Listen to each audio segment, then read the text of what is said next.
అక్కడ ఒక bad propaganda జరిగింది ఆ రోజు నేను ఉద్యోగం చేసేటప్పుడు. ఏందంటే, మేము చేపడుతున్న పనులు అప్పటిదాకా ఆ డివిజన్‌లో ఎవరు తీసుకోలేదు.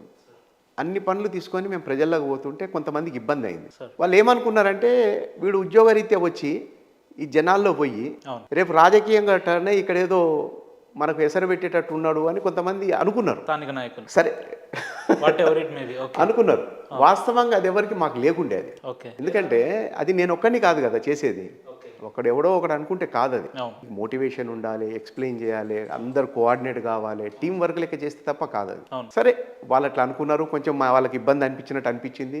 ఇక కొన్ని విషయాలు ఏంటంటే నేను కొంచెం ఖచ్చితంగా ఉంటాను.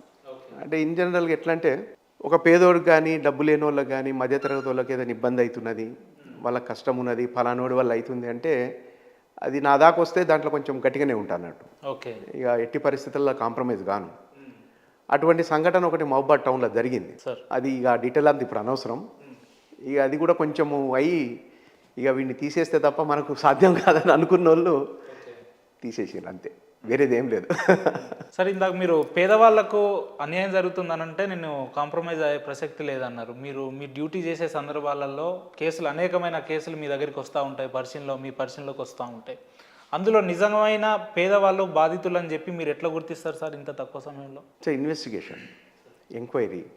మేము ఎంక్వైరీ చేసే క్రమంలో, ఇన్వెస్టిగేషన్ చేసే క్రమంలో అది అర్థమవుతుంది మన మనసుకు, మనకు తెలుస్తుంది అది ఇది నిజము, ఇది అబద్ధము అని.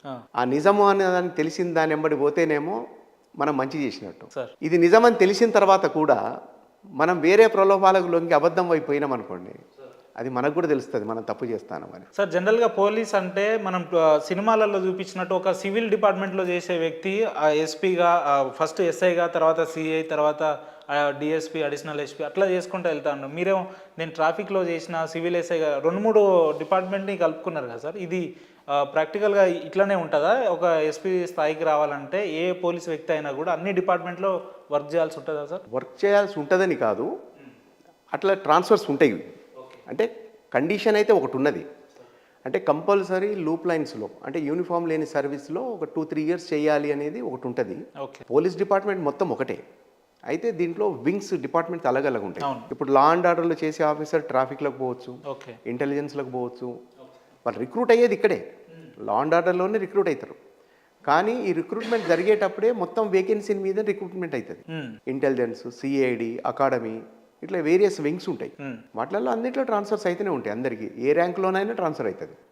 మీకు ఇచ్చిన ఇన్ని వింగ్స్లో చాలా రిస్కీ జాబ్ ఏ డిపార్ట్మెంట్లో అనిపించింది సార్? ట్రాఫిక్లోనా, ఇంటెలిజెన్స్లోనా, ఎందులో అనిపించింది? అంటే రిస్కీ కాదు, డిపార్ట్మెంట్ అంటే ఆబ్వియస్లీ రిస్కీనే ఉంటుంది, బట్ ఇంకా ఇన్డెప్త్గా అంటే రిస్క్ అని నాకు ఎక్కడ అనిపించలేదు. కానీ నాకు ఇంట్రెస్ట్ అయిన సబ్జెక్ట్ ఏంటంటే ట్రాఫిక్. ఓకే. ఎంటర్గా నేను ఇంటెలిజెన్స్లో చేసిన, సిఐడిలో చేసిన, లా అండ్ ఆర్డర్ చేసిన, ఎక్కడ చేసినా కూడా నాకు బాగా ఇంట్రెస్ట్ అయిన సబ్జెక్ట్ ఏంటంటే ట్రాఫిక్. ఎందుకు సార్ అంతా? ఎందుకు అంటే ఇప్పుడు మన క్రైమ్ కంట్రోలు, మిగతా విషయాలన్నీ కూడా జరుగుతూనే ఉంటాయి సార్, కానీ ట్రాఫిక్ అనేది మనిషికి నిత్య జీవితంలో సంబంధమును, అది అనుబంధం ముడిపడి ఉన్న విషయం. ఒక మనిషి ఉదయం ఇంటి నుంచి బయలుదేరితే సాయంత్రం వరకు రోడ్డు మీద ఉండేటోళ్ళు ఉంటారు, ఆఫీస్కి వెళ్ళి మళ్ళీ రిటర్న్ అయ్యేటోళ్ళు ఉంటారు. వాళ్ళు ప్రశాంతంగా వాళ్ళ గమ్యానికి చేరిపోయినారు అనుకోండి, ఇబ్బంది ఉండదు. కానీ ఎక్కడన్నా స్ట్రక్ అయిపోయిన అనుకోండి, ప్రతి నిమిషం కూడా వాళ్ళకు ఇరిటేట్ అవుతూ ఉంటుంది, పని గుర్తొస్తూ ఉంటుంది, ఫ్యూయల్ కాలిపోతూ ఉంటుంది, టైం అయిపోతూ ఉంటుంది, ఇదంతా చాలా ఇబ్బందులు. కాబట్టి నాకు నచ్చింది, నేను చేయాలనుకున్నది ట్రాఫిక్, నాకు బాగా ఇంట్రెస్ట్ సబ్జెక్ట్ అది. మీరు ట్రాఫిక్ ఆఫీసర్గా ఉన్న సందర్భాల్లో ప్రభుత్వం నుంచి పటిష్టమైన చేపట్టిన కార్యక్రమాలు ఏమైనా ఉన్నాయంటే ఏం చెప్తారు సార్? ఉన్నాయి. ఓకే. ఇక్కడ నేను ఏసీపీ కూకట్పల్లి ట్రాఫిక్ చేసింది మీకు తర్వాత చెప్తా. నేను వరంగల్లో కూడా మటెవాడ ట్రాఫిక్ ఎస్ఐ చేసిన. ఓకే. అప్పుడు మా ఎస్పీ గారు ఆప్టే సార్ ఉండే, ఆయన నాకు చాలా ఇదిగా ఫ్రీ హ్యాండ్ ఇచ్చేసి కంట్రోల్లో ఏదన్నా చేసుకో అనేది. ఆ రోజుల్లోనే అంటే 2001లో ఆ రోజుల్లోనే పబ్లిక్ అడ్రస్సింగ్ సిస్టమ్ ఇంట్రడ్యూస్ చేసినాం మేము వరంగల్లో. అన్ని సెంటర్స్లో మైకులు పెట్టడము, వాళ్ళకు సిగ్నల్స్ గురించి ఎక్స్ప్లెయిన్ చేయటము, అవేర్నెస్ క్యాంప్స్ పెట్టడము, ఆ సెంటర్లో ఏదైనా ప్రాబ్లం ఉంటే ఎవరు ఆగాలి, ఎవరు వెళ్ళాలి, ఇట్లాంటివన్నీ కూడా ఆ రోజులలో దానికి ఇంట్రడ్యూస్ చేసినాం మేము. దెన్ ఇప్పుడు మీరు సిటీలో ఏదైతే ఒక లేన్ నుంచి మెయిన్ రోడ్కు రాగానే కంపల్సరీ లెఫ్ట్ టర్న్ అయ్యి ముందుకు పోయి మళ్ళీ యూటర్న్ తీసుకొని ట్రాఫిక్ ఫ్లోలో పోయే సిస్టమ్ ఏదైతే ఉందో అది 2013 ఎండింగ్లో ఓకే. అది మేము కూకట్పల్లిలో ఇంట్రడ్యూస్ చేసినాం అన్నట్టు. 2013 అంటే అప్పుడు ఉద్యమం బాగా జరుగుతుంది కావచ్చు. 14లో రాష్ట్రం వచ్చింది. ఎస్. అయితే అప్పుడు మాకు ట్రాఫిక్ డీసీపీగా అవినాష్ మహంతి సార్ ఉండే, ఇప్పుడు సైబరాబాద్ సిపి. అప్పుడు సిపిగా సివి ఆనంద్ సార్ ఉండే. ఓకే. అప్పుడు వాళ్ళు నేను ఏదైనా పని చేస్తా అంటే ఎందుకు అనేటోళ్ళు కాదు, ఓకే, నువ్వు చెయ్యి అనేటోళ్ళు. దాంతో ఫస్ట్ మేము తీసుకున్నది ఈ కార్యక్రమం మైండ్ స్పేస్ రోటరీలో. ఓకే. రోడ్డు మీదకి మెయిన్ రోడ్డు మీదకి వచ్చిన వెహికల్ కంపల్సరీ లెఫ్ట్ వెళ్ళాలి, ముందుకెళ్ళి యూటర్న్ తీసుకొని వాళ్ళు ఎటు వెళ్ళాలనో అటు వెళ్ళాలి. జంక్షన్లో ఈ విధంగా సిగ్నల్స్ పడితే ఇట్లా వెళ్తాం కదా, నుంచి డైరెక్ట్ వెళ్ళిపోయే సిస్టాన్ని మేము క్లోజ్ చేసినాము. 2014 జనవరి స్టార్టింగ్లో జేఎన్టీయూ జంక్షన్ కూడా మూసింది మేమే. అది మీ ఆధ్వర్యంలో జరిగింది. అది జేఎన్టీయూ జంక్షన్ అంటే ఒక భయంకరమైన ట్రాఫిక్ ప్రవాహం అది. అది బాంబే హైవే, షాపింగ్ ఏరియా ఉంటుంది, హౌసింగ్ బోర్డు ఉంటుంది. మీకు జేఎన్టీయూ పక్క నుంచి ఒక ఫ్లైఓవర్ ఉంటుంది సాఫ్ట్వేర్ ఏరియా నుంచి, హైటెక్ సిటీ నుంచి. అది ఈవినింగ్ అయితే ఆ వెహికల్స్ అన్ని కూడా ఒక వరద వచ్చినట్టు వస్తాయి అన్నట్టు. దాన్ని కంట్రోల్ చేయడానికి మేము కంపల్సరీ ఆ జంక్షన్ ముయ్యాలని చెప్పని ఆఫీసర్స్ పర్మిషన్ తీసుకొని మేమందరము ఒక యూనిట్ లెక్క పనిచేస్తాం కాబట్టి అక్కడ కూడా అది సాధ్యమైంది. దాని మీద అందరు కూడా స్టడీ చేసి ఇది మూయటం కలిసి తర్వాత తార్నాక కూడా, దాని తర్వాతనే ఉప్పలు, ఈ సెంటర్స్ అన్నీ కూడా మూయటం జరిగింది. అప్పుడు టైమ్స్ ఆఫ్ ఇండియాలో 26 జనవరి రిపబ్లిక్ డే రోజు అచీవర్స్ కాలంలో వాళ్ళకు ఆర్టికల్ రాశారు మా ట్రాఫిక్ మీద. రాసి మ్యాన్ ఆఫ్ స్టీల్ అని చెప్పి హెడ్డింగ్ పెట్టి నా ఫోటో పెట్టి అది రాసినారు. అది మేము బాగా సక్సెస్ అయిన విధానము, అది అందరికి కూడా అడాప్ట్ చేసుకున్నారు అందరు దాన్ని.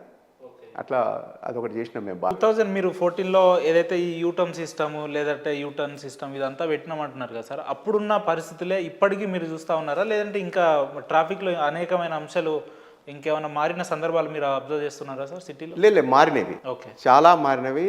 పాత రోజుల లెక్క అందరు నిలబడాలి. కొన్ని సెంటర్స్ అయితే కంపల్సరీ కాబట్టి అట్లున్నాయి. ఇంకా మ్యాక్సిమం మీకు 3 కమిషనరేట్లలో చాలా సెంటర్స్ కానీ కాలనీ నుంచి వచ్చే వెహికల్స్ కానీ మీకు ఒకదానికొకటి క్లాష్ కాకుండా డెఫినెట్గా అటువంటి ఆర్గనైజేషన్స్ అన్ని తర్వాత ఆఫీసర్స్ కూడా చాలా చక్కగా చేసినారు. మార్పులు వచ్చినాయి, చాలా వచ్చినాయి. తిరిగి ఇంకా కొన్ని ఉంటాయి మనకు.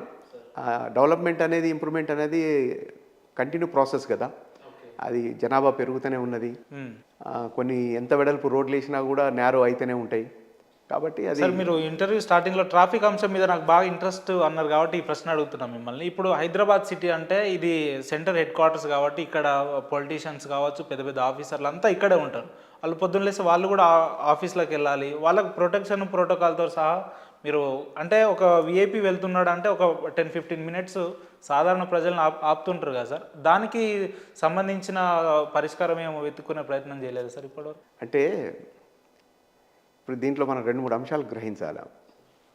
మన రోడ్లన్నీ కూడా multi traffic roads. Heavy vehicles ఇదే రోడ్ల మీద పోవాలి, 2 వీలర్ 4 వీలర్ పోవాలి, చివరికి గొర్రెలు మేకలు కూడా దీని మీదే పోవాలి, బర్రెలు గేదెలు కూడా దీని మీదే పోవాలి, ఎడ్లు వాహనాలు కూడా దీని మీదే పోవాలి. మనకు వేరే వేరే దారులు లేవు. ఎందుకంటే ఇదంతా కూడా ప్లాన్డ్ సిటీ కాదు, అంచెలంచెలుగా డెవలప్ అవుతూ పోతూ పోయింది. కాలక్రమంలో జనాభా పెరిగే కొద్దీ రోడ్ వైడెన్ అవుతూ పోయినాయి. అయితే ఇక్కడ ప్రోటోకాల్ విషయానికి వచ్చినప్పుడు ఏంటంటే కొంతమంది ఆఫీషియల్స్ కానీ కొంతమంది అంటే ప్రభుత్వ అధికారులకు, ప్రభుత్వలో ఉండే పెద్దలకు కొన్ని ప్రోటోకాల్స్ ఉంటాయి. గ్రీన్ సిగ్నల్ అంటాం. అంటే వాళ్ళ కాన్వాయ్, వాళ్ళ వెహికల్ కూడా ఎక్కడ బ్రేక్ పట్టడానికి వీల్లేదు. వాళ్ళు బయలుదేరిన దగ్గర నుంచి చేరే గమ్యం వరకు కూడా వెళ్ళిపోవాలి వాళ్ళు.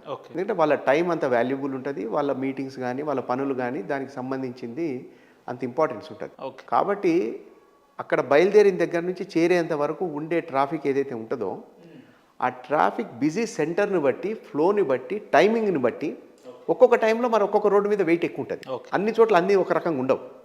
దాన్ని బట్టి అక్కడ ఉన్న ఆఫీసర్స్ ఏంటంటే ఒక 2-3 మినిట్స్ బిఫోర్ ఆపటమా, కొన్ని చోట్ల 15-10 మినిట్స్ కూడా ఆపుతారు. ఎందుకంటే అక్కడ ప్రెషర్ అట్లుంటుంది. ఆ టైంకు నేను క్లియర్ చేసుకుంటా అంటే సాధ్యం కాదు. ఏంటంటే వాళ్ళకు ఉండే కొన్ని ఇంపార్టెన్స్ని బట్టి ప్రోటోకాల్ అట్లా మెయింటైన్ చేయాల్సి ఉంటుంది. సరే, ఇప్పుడు ఎవరన్నా చెప్తారు నాకు అంత ఇంపార్టెన్స్ అక్కర్లేదు, నేను ట్రాఫిక్లో ఫ్లోలో వెళ్ళిపోగలుగుతా, జస్ట్ ఒక 5 మినిట్స్ బిఫోర్ ఏదో అట్లా కంట్రోల్ చేయండి, నా కాన్వాయ్ వెళ్ళిపోతుంది అంటే అట్లనే చేస్తారు. ఓకే. అవన్నీ ఉంటాయి.